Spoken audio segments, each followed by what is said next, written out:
yang ngaji di sini itu banyak ya, mulai yang menekuni bisnis apa saja lah, termasuk yang di Grab ya, termasuk Pak Polisi kadang ngaji terus ya nggak apa-apa.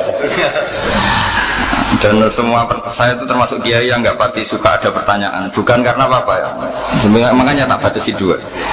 Karena pertanyaan itu biasanya itu dipikir dari rumah, terus tema yang pokok itu gak pati di rumah, no sementing kok iso takok. Iya, sehingga itu ya. Nah, ini nama-nama yang jadah tanya, caranya pejabat jodoh kan ribet nanti. Makanya ya, tapi ya senang saya ada pertanyaan ya senang. Cuma kenapa saya tidak membuka terbuka karena tema kita kan kiai ya, kiai itu kayak dokter, tahu misalnya saya tadi tema itu supaya orang itu tauhidnya kokoh dengan karena zaman akhir itu yang paling mengkhawatirkan itu apa? Tauhid gitu. Tapi kalau tanya ini diberi hak, itu orang kan sudah punya pikiran sendiri mau ditanyakan, padahal itu subjektivitas dia. Sehingga tanya ya sudah sekadar, tapi ya nggak apa-apa, tetap saya senang, cuma nggak boleh banyak-banyak. Dua itu sudah kebanyakan. Yang kedua tak jawab dulu. Ketika kita punya orang tua yang punya hutang, jadi yang dibahas Nabi itu hutang dulu.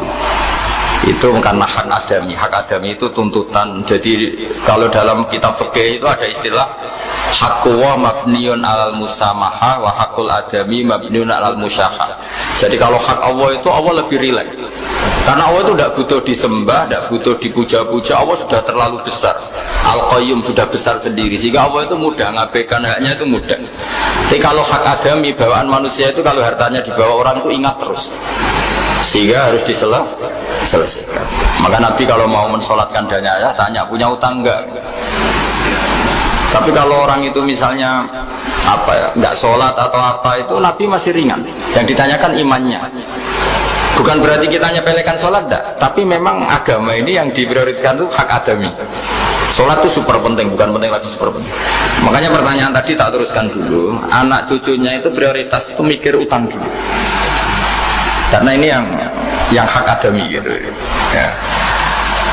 Nah setelah utang itu selesai, baru dipikirkan menurut sebagian ulama, anak ini boleh mengkodoi sholat yang ditinggalkan orang tuanya.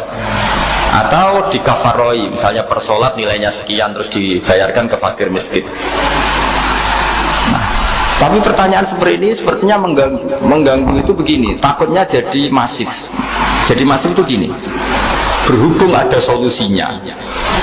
Ini yang tanya orang mana tadi? Solo, ini orang Solo ini harus dikasih tahu. Berhubung ada solusinya, jangan-jangan kita yang kaya. Misalnya Pak Yusuf atau Bu Sulis kaya, nak punya tabungan, nak saya tidak usah sholat ya, nanti gampang. Karena per sholat kan nilainya hanya sekian gitu. Umur saya kan paling tinggal berapa, itu cukup lah apa? Iya cukup untuk mengganti, itu kan ribet. Makanya solusi itu ya kadang tidak baik, karena nanti dipakai saya naik diri. Makanya dulu itu terkenal ada guyonan, seorang kiai ditanya, ini guyonan nyata. Pak Kiai, katanya Kiai itu orang suci, tapi kadang-kadang kok maksiat juga. Si Kiai ini jawabnya ngawur sekali. Justru yang boleh maksiat tuh Kiai, kamu nggak boleh. Terus kenapa Pak Kiai? Dia tahu caranya tobat, kamu nggak tahu. Jadi yang melanggar hukum itu kan yang pakar hukum, tahu itu, tahu ilmunya. Cara melanggar tapi nggak bisa dipidanakan. Punya penghapusnya kan? Ya punya penghapusnya, itu kan ribet. Artinya gini ya, yang orang Solo tadi, kalau kadung terjadi orang tua kita ada sholat, kalau kadung terjadi orang tua kita ada sholat atau pernah meninggalkan sholat, kita sebagai kiai itu punya cara supaya yang untung tuh fakir miskin. Misalnya kita fatwa dikasih fidyah atau fida atau apa. Tapi ini bukan cara yang jadi solusi, karena takutnya nanti jadi gerakan masif tadi. Gerakan tidak usah sholat diganti, ya itu kan ceribet jadi. Tapi kalau sampai ingin berbuat baik sama orang tua yang nggak pernah sholat, saran saya satu, hak adamnya selesaikan dulu, karena memang dalam syariat Islam nomor satu itu hak. Masyhur itu kan ketika ada jenazah, Nabi itu nggak tanya orang itu sholat nggak, yang tanya kan punya utang nggak gitu. Sehingga kalau di kampung-kampung di mana-mana kalau ngelepas jenazah kan, kalau ada hak adami diambil alih keluarga supaya mayit ini ketemu Allah tanpa ada hak adami kan gitu, semuanya kan ya kan yang diselesaikan kan adami dulu, utang-utang ya gitu ya. Jadi Enggak semua solusi itu baik karena takutnya tadi apa? Jadi gerakan tadi. Makanya kita jadi kiai sering bingung gitu karena mau nggak fatwa itu ada yang tanya, mau fatwa takutnya tadi. Misalnya kita kan paling umurnya tinggal berapa, dihitung saja per sholat, terus bilang ke anaknya, nak saya tidak usah sholat, nanti ini aja bayarkan. Ya jadi ribet. Nah, yang pertanyaan pertama tadi tentang apa? Bedanya ini penceramah. Nah, menceramah. Itu agak provokatif. Beda itu ada dua, beda karena bodoh, itu memang harus kita tinggalkan. Yang beda karena bodoh. Ada beda karena rumus ilmu, itu harus kita hormati. Saya punya sekian bukti beda ya, kalau karena bodoh tentu kita tinggalkan. Tapi kalau karena rumus ilmu yang beda, misalnya gini, saya kiai yang lama di kota, saya akan lama kerja di Jogja. Mungkin perasaannya orang kota itu kalau ketemu tetangga, misalnya saya kiai, udahlah kalau ketemu tetangga itu gak usah tanya. Ya kalau ketemu biasa aja, tidak usah tanya, tidak usah ramah, biasa aja. Itu mungkin bagus nasihat itu di kota, karena kalau di kota itu ketemu tongkota kok badi tempundi mau kemana itu ganggu privasi. Sehingga bagian dari kebaikan baik sama tetangga ya jangan tanya, karena itu ganggu apa? Privasi. Tapi kalau di kampung dianggap sombong kan nggak tanya. Nah hal-hal seperti ini itu perbedaan karena ilmu. Memang di kota kulturnya seperti itu, di kampung seperti ini. Nah itu bukan perbedaan karena kondisi muqtadul hal. Memang kondisinya berbeda. Ya kondisinya apa? Berbeda. Misalnya saya sebagai kiai kan bayangkan kiai itu suka lah ngaji ibadah. Terus kamu karena orang kota sukanya pizza, Gus kesini Gus saya naik makan pizza bareng kan saya malah terganggu. Kamu niatnya hormat tapi ganggu karena nah. Sehingga dulu sahabat, ini cerita sahabat, ada sahabat yang ditanya tabiin itu generasi setelah sahabat. Sifli wajah Rasulillah, tolong jelaskan ke kami wajah Rasulillah Shallallahu Alaihi Wasallam. Ini sahabatnya nangis. Oh maaf sekali, saya tuh gak pernah melihat wajahnya Nabi meskipun saya berpuluh-puluh tahun jadi sahabat. Juga gak pernah soal Nabi. Saya sering jamaah sama beliau. Ditanya kenapa? Saya tuh sungkan. Beliau terlalu wibawa. Jadi bentuk penghormatan sahabat ini kepada Nabi justru gak berani melihat wajahnya.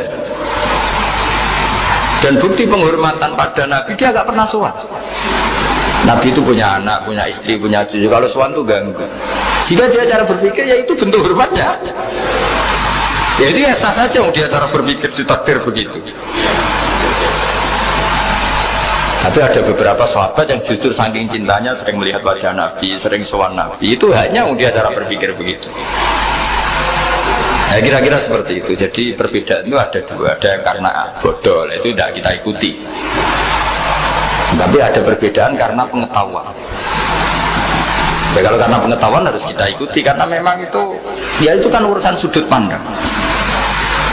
Dulu ketika Mekah dikuasai Sayyidina Umar, setelah Fathu Mekah dan Umar sudah kuat betul, itu banyak sahabat yang dulunya orang Mekah itu sama Umar disuratin, cobalah kembali ke Mekah. Di Mekah itu kamu sholat di Masjid Haram sebagaimana 1000 sholat. Sekarang Mekah aman milik kamu, silahkan kembali ke Mekah. Tapi jawabnya sahabat tuh nggak mau. Paling di Mekah hanya dapat pahala 1000 sholat. Tapi kalau mengislamkan orang di daerah-daerah pedalaman itu dakbul ambiya. Ciri khas Nabi itu yang membenarkan orang, bukan di satu tempat. Terus sampai nambahin surat ini, wa'alam anal ardo lam tuqaddis ahad, dan bumi itu tidak bisa loh mensucikan orang. Abu Lahab itu orang Mekah, Abu Jahal orang Mekah, tapi tetap begitu. Akhirnya jenis ini berpikir, ya sudah agak di Mekah nggak apa-apa. Andai kan Mekah itu bisa mensucikan orang, nggak ada Abu Jahal, nggak ada Abu Lahab. Akhirnya para sahabat nggak kembali ke Mekah, tapi berkelana ke Syria, ke Syam. Akhirnya ada Islam di mana-mana. Tapi ada juga yang Mekah itu kota suci, harus diisi orang-orang suci supaya yang brengsek-brengsek nggak di sana. Ya sudah cara berpikir begitu. Nah ini cerita ya. Jadi sudah kalau perbedaan karena ilmu, ya sudah memang karena ilmu. Nah itu nggak apa-apa. Nah kalau sama tanya, lalu bedanya apa? Yang beda karena ilmu karena ya lihat saja kalau dia orang pinter bacanya banyak berarti bedanya karena ilmu. Tapi kalau nggak pinter kok berbeda, ya berarti karena nggak tahu. Ya, kira-kira.